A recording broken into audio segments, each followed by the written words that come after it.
Mike Barnacle writes in the Daily Beast, who would President Joe Biden be? According to several people around the vice president, Maureen Dowd's piece in Sunday's New York Times was both accurate and descriptive of where he is today as the political world watches Hillary Clinton's seemingly inevitable yet stumbling march toward the Democrats' nomination. However, there is this one thing, this one nagging question that hovers above Hillary Clinton like a crop duster with a full tank of gas. It's been there for nearly 3 decades. It's always there, won't go away, and seems as if it's never really fully answered. And it is this: who is she, really? Who is she? Nobody wonders who Joe Biden is. He's still the guy who is so excited to be picked for the team that he slept in his uniform the night before his first Little League game.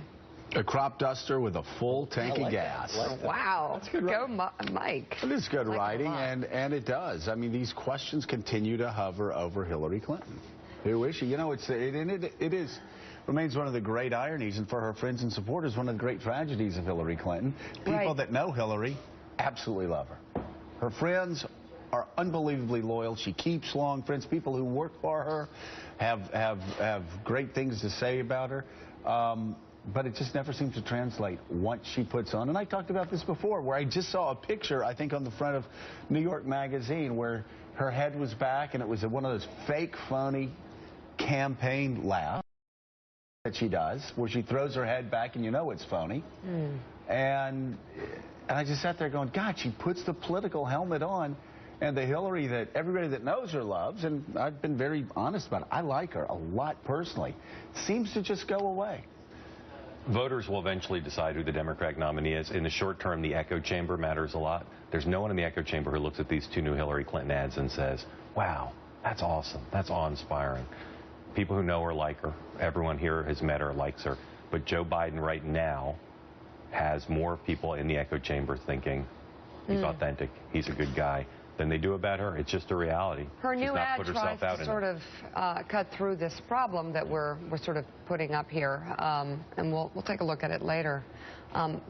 My worry is that it sort of adds to it, and then I have to say this. I have to wonder if the fact that she's a woman plays into this problem that we're talking about, which we can get into later as well. I don't know.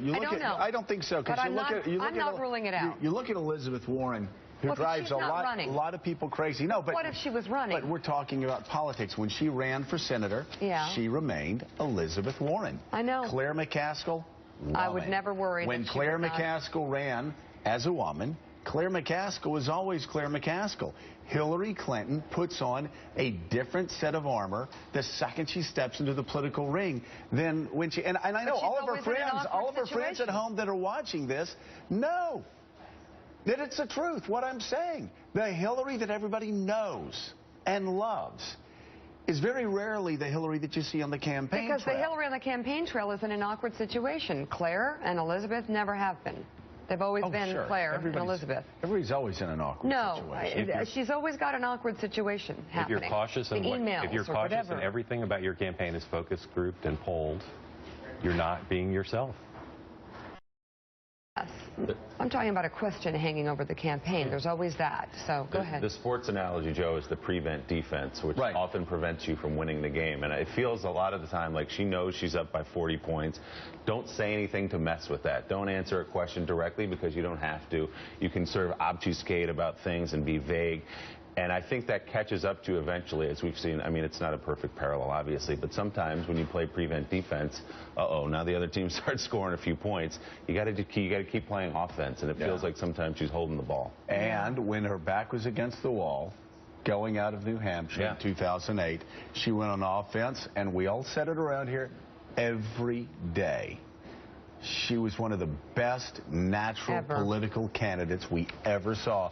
Patrick J. Buchanan himself said one of the best pure political athletes he ever saw during those runs. And Pat knows a thing or two about presidential candidates. Yeah. She was great in the spring of 2008. But consistent with what Will said, that's the difference between playing to win and playing not to lose. And that was a situation where she had to play to win. Now she's in a different situation. All right. Up